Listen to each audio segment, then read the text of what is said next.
Hi, I'm Dr. Stacie Grossfeld. I'm an orthopedic surgeon practicing in Louisville, Kentucky. I'm going to talk about how do you give a cortisone injection to the knee.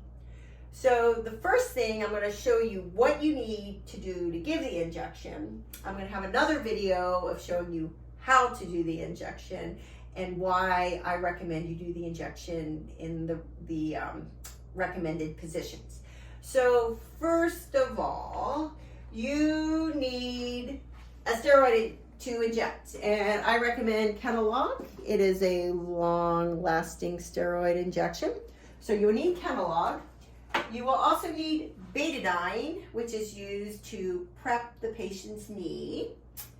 You will need at least one sterile glove or two sterile gloves, depending on your preference. I use one sterile glove on the hand that I'm going to be using to actually touch the knee once it is prepped. You will need a sterile 4x4 or gauze with betadine put on it to prep the knee.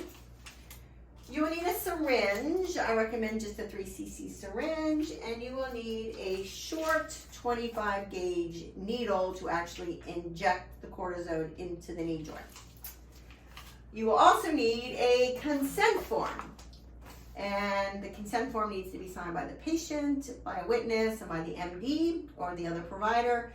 I recommend having one in Spanish. We treat a lot of Spanish-speaking patients, and also one in English.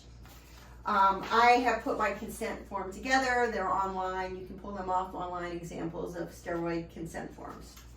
So you meet with the patient. You determine they need a steroid injection. You need to ask them, are you a diabetic? And if they say yes, you need to say this might elevate your blood sugar for 2 to 3 days. It's most likely from the cortisone injection. If you start feeling abnormal, you should reach out to your primary care physician. You might need to bump up your medication for your diabetes. If you don't feel badly and your blood glucose level goes up, it should go down on its own over the next 2 to 3 days. It may not even go up at all. I also tell them the major risk involved with a steroid injection is if you're diabetic, your blood sugar will go up. There's a very, very, very rare risk of getting a infection into the knee joint. I quote less than 1 in 20 million. It's extremely low risk as long as you're using a sterile glove and you're doing a good prep on the knee joint.